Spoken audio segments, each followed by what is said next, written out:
reasons for hope coming out of developments over the weekend for Australians looking for a pathway home in terms of COVID. Significantly, we've had a record 2 weeks with almost 4 million vaccinations in that period of time. And that's providing hope and protection, not just for individual Australians, but for every Australian. This week, we are expected to pass the 80% first dose rate, which is a critical milestone. Very importantly, we have had 15,000 doses or treatments of sotrovimab, the breakthrough new medicine, arrive in Australia over the course of recent days.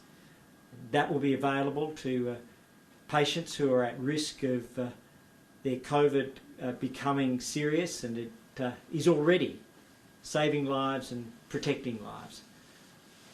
And then I think for Australians who are looking to travel abroad, to visit loved ones, to reunite with friends or family, the news that as of today, the UK will recognise Australia's AstraZeneca vaccine, along with now the United States, and Canada and Italy and France and Germany and Singapore and many other countries, I think is great news for Australians and great news for Australia. So in terms of the vaccine rollout, yesterday there were 138,000 vaccines delivered around Australia. Over the weekend, over 350,000 vaccines. That now takes us to over 27.75 million vaccinations across the country. For the last week, 1.96 million vaccinations, which means over the last 2 weeks, 3.97 million vaccinations, or almost 4 million Australians who have stepped forward to be vaccinated for either their first or their second dose. Some critical milestones in that. We're now at 90% first dose for our over 50s. We're at over 95% first dose for our over 70s. That's an extraordinary national achievement. Over 95% of first doses for our over 70s. And we're now at an almost unimaginable 99.4% amongst aged care workers. All of these things are providing protection for those who are most vulnerable. This is a disease that is not limited by age, but it is more likely to have an impact the older someone is. Our first dose rate is now 79.6%, which is 16.4 million. It's 56.9% as a second dose. And there are less than 85,000 Australians who need to come forward to achieve the 80% mark.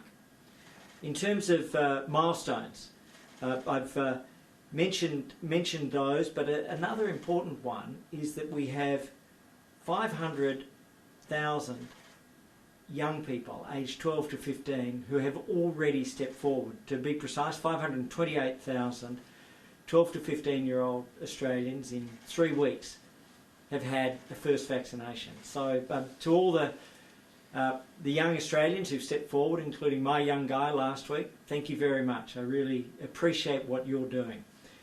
The full 4 million doses from the UK have arrived, with final distribution having been on the weekend.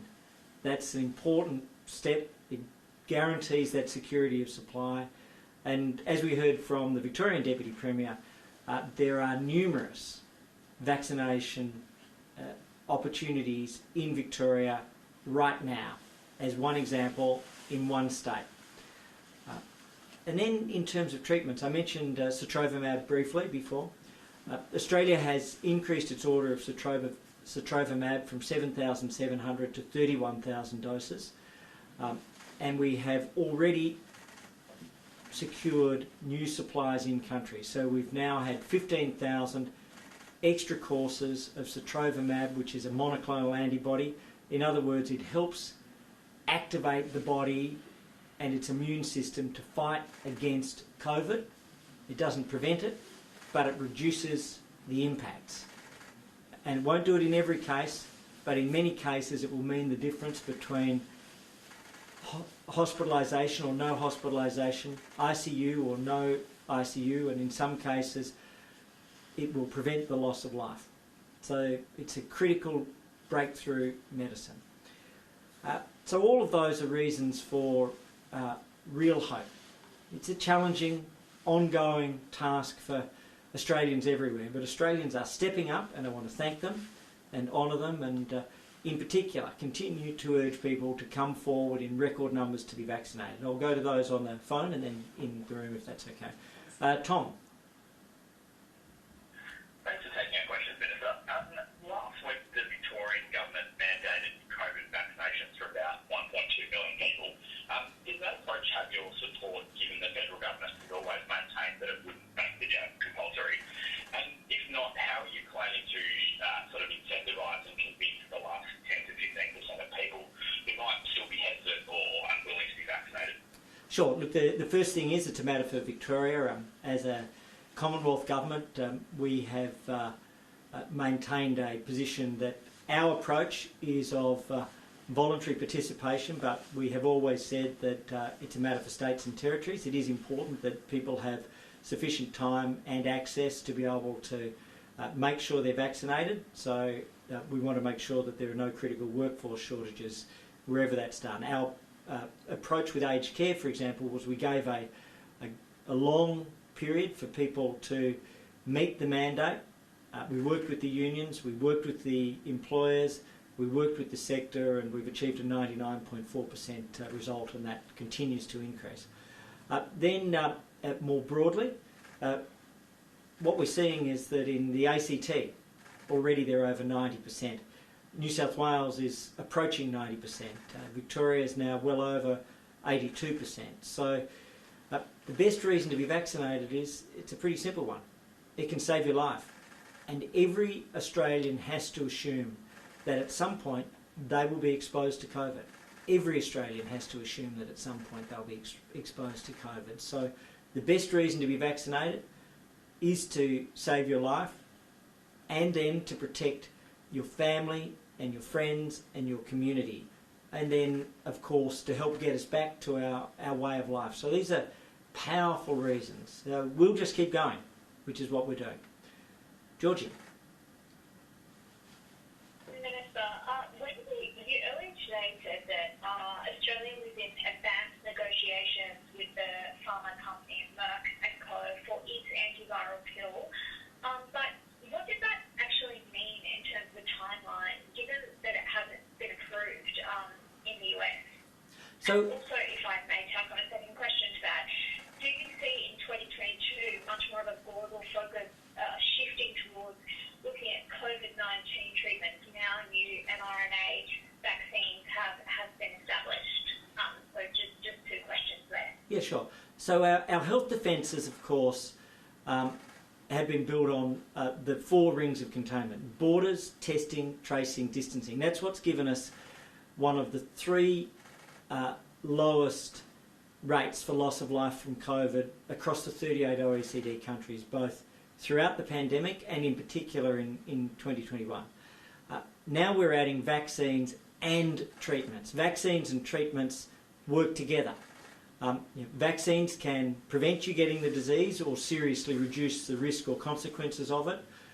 Treatments don't prevent you getting the disease, but they can seriously reduce the risk of COVID becoming a life-threatening or disease which requires hospitalisation. So that's the 2 different roles. We've already acquired Sotrovermab. We're in advanced discussions with a variety of other makers for different medicines, most of which are what are called monoclonal antibodies. And we'll have more announcements very shortly on those, more announcements very shortly on some of those. And some of those will be hospital infusions. So Sotrovermab is for an infusion in hospital, so it is a more complex situation. Others, such as Molnupiravir, are pills, which can be taken through a course of treatment, and so an oral pill is obviously a much easier means of helping people. So we're monitoring the clinical trials, exactly as you say, Georgie, and we're in advanced discussions with a variety of different makers, and there'll be more announcements very, very shortly. Shuba. Thanks, Minister. I just wanted to ask you about Taiwan. Do you support increased intelligence sharing and security cooperation with Taiwan? And how close are we to an all-out war with China? Look, our policy and our hope and our belief is peace. Our policy is peace. And let us be absolutely clear on that. I will respectfully never speculate on intelligence in any circumstance, let alone this one. But our policy is peace. Our hope is peace. Our belief is that this can be maintained. And as a nation, that's what we have to strive for. And we work very constructively with countries everywhere. Last Friday, for example, in terms of China, the TGA recommended that we recognise Sinovac as an appropriate treatment. And we just made a decision following the medical advice. No politics, no other considerations. We simply followed the medical advice. And so we try to work with every country as constructively as possible. Majura. Thanks, Minister. There's been debate about whether hospital systems will be ready to deal with a surge in COVID-19 cases as the country opens up. Queensland authorities say the system can cope with unexpected demand, and in the same breath say they need more modelling on what the impact will be on hospitals. Are you of the understanding that hospital systems are prepared at a state and territory level? And what other information, if any, are authorities preparing, authorities like HBC or the authorities that you're preparing for jurisdiction? Sure. Look, Queensland themselves have said at the level of the Chief Health Officer that their hospital system is prepared. We started 20 months ago, and every state and territory is given undertakings and guarantees that they have done that preparation. Whether it's been scaling up ICUs, whether it's been the new ventilator capacity, the Commonwealth having increased ventilator capacity from 2,000 to 7,500 across the country, training of staff, strengthening their capacity to work in ICU and bringing back more staff. 20,000 staff have been upskilled in terms of their ICU capacity. Over 3,000 staff have been brought back with refresher courses around the country in terms of nursing. So all of these things have been put in place, and you're right. There are some outside of the health system, but elsewhere that have raised issues in terms of funding, whilst on the one hand saying that they are well prepared, which we think they are. We think Queensland hospitals are well prepared based on the undertaking, the advice and the information they have given. There's constant review though. That's exactly what we do with every element of COVID. Constant review to make sure that anything that's new, anything that can be learnt, anything that can be improved is done that. In terms of Queensland, we've provided a 99% increase in hospital funding over our time in government to Queensland hospitals. They provided a 55% increase to their own hospitals. So if they were to match our increase, I think that that would be welcomed by everybody. Paul. Thanks very much. Could I please get your response to states and territories calling for 50-50 sharing of health-related COVID costs? Are you suggesting the Commonwealth won't do that unless they match increases that have already been made since the coalition came to government? And isn't it fair enough that the pandemic isn't over and they're experiencing problems like bed blocking, so they need more funding? So two different things here. In terms of COVID, we already provide 50-50 funding for additional COVID expenditure in hospitals. We've provided $6.3 billion as part of that COVID hospital funding split. So that is 50-50. That continues to be the case, and it is ongoing. The second thing is in terms of the General Hospitals Agreement, we've increased 5-year funding from $75 billion to $100 billion to over the new Hospitals Agreement, which was signed just over 12 months ago by every state and territory health minister. That new Hospitals Agreement takes it to $135 billion, or it's a $35 billion increase. And as part of that underlying hospital funding, what we've seen is a Commonwealth increase of 99% for Queensland and 55% by the Queensland Government for Queensland hospitals. Across Australia, our funding over those three agreements has increased by 71%, and state and territory funding for their own hospitals has increased by 44%. But for COVID, we actually have a 50-50 national partnership for COVID hospital expenditure that exists, that's ongoing, and it's delivered $6.3 billion in Commonwealth funding. Claire.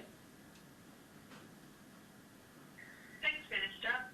In New South Wales, in the last couple of days, three of the people who have passed away with COVID who had the double dose of vaccine were all elderly and living in aged care, whereas the other deaths either had no vaccination or only one dose.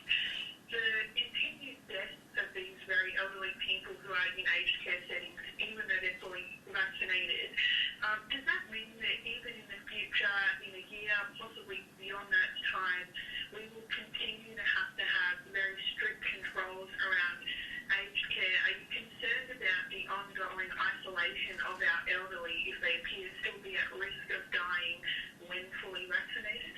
Sure. Look, I think one of the things here is that having looked at this very closely, there are a very high number of people who are already in palliative care, who form that percentage of those that are double vaccinated, and then there are those who may not be formally in palliative care but have serious underlying medical conditions.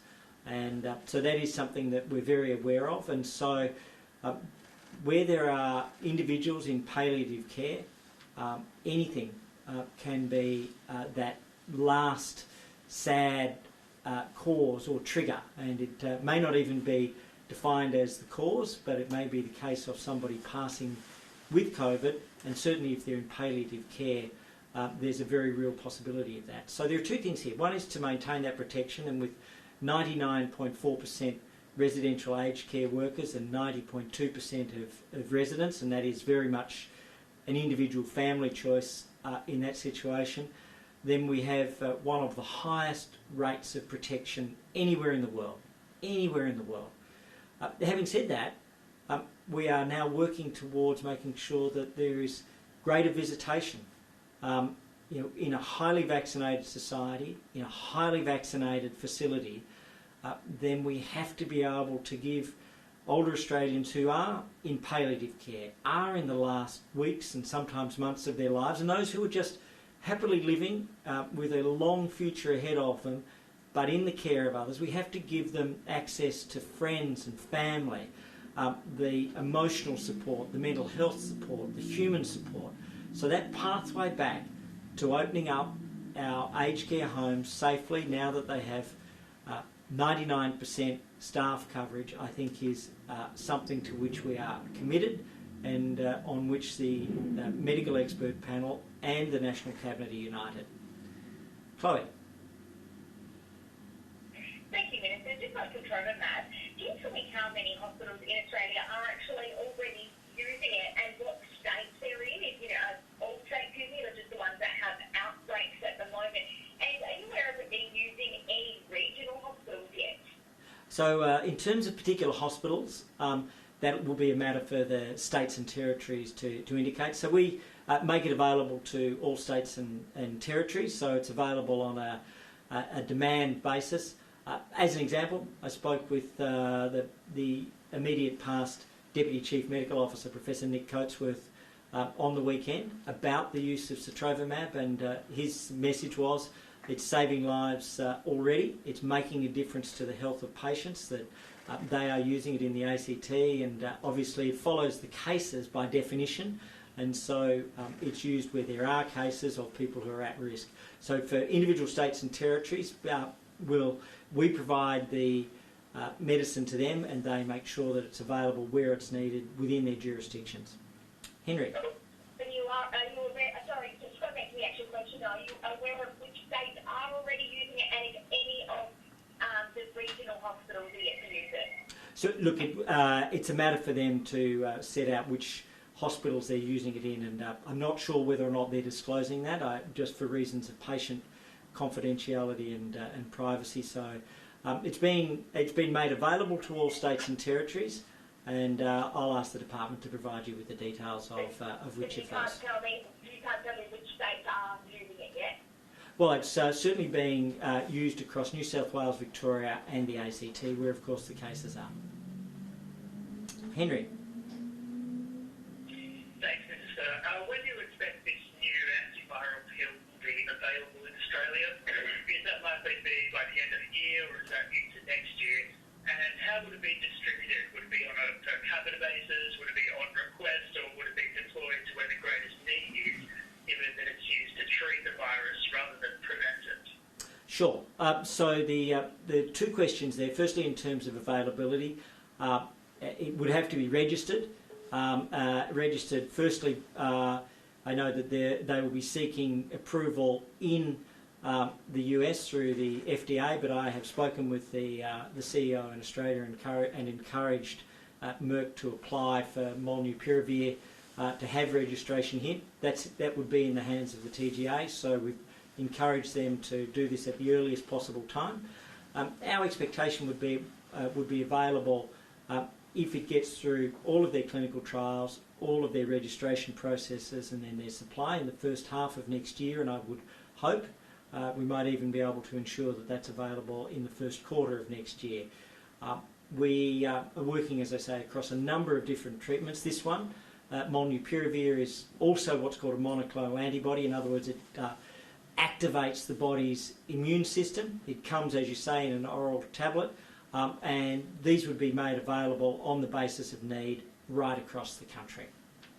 And then I'll come to Georgia. And Thank you. Thanks, Minister. So recent studies that the WHO itself has quoted show the Sinovac vaccine is only 50% effective against COVID. Can you explain why the government has decided that international arrivals with this vaccine need only quarantine at home for 7 days rather than the full 14-day period? Sure. So we follow the medical advice. This was without fear or favour assessment by the TGA. You'll note that they have approved some international vaccines and haven't approved others at this stage. So they have the freedom to assess. Their job is to do that. They do that independently, and their medical advice was clear and unequivocal that they believe that for Australia's purposes this was safe and effective. All right. Look, I'll just finish by returning to where I started, and there are important reasons for hope. As we've seen in New South Wales, case numbers coming down significantly. More to go. But they are coming down significantly.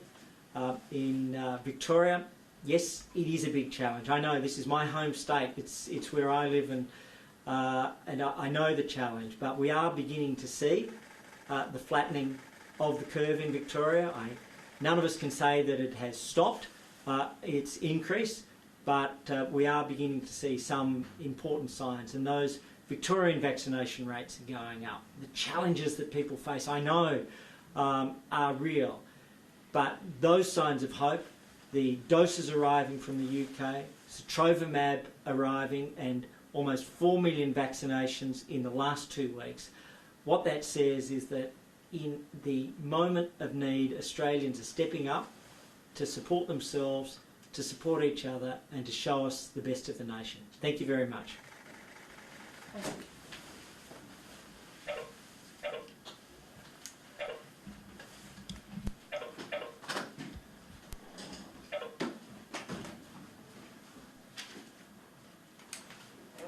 Cool. Thanks, gang. Pleasure as always, guys.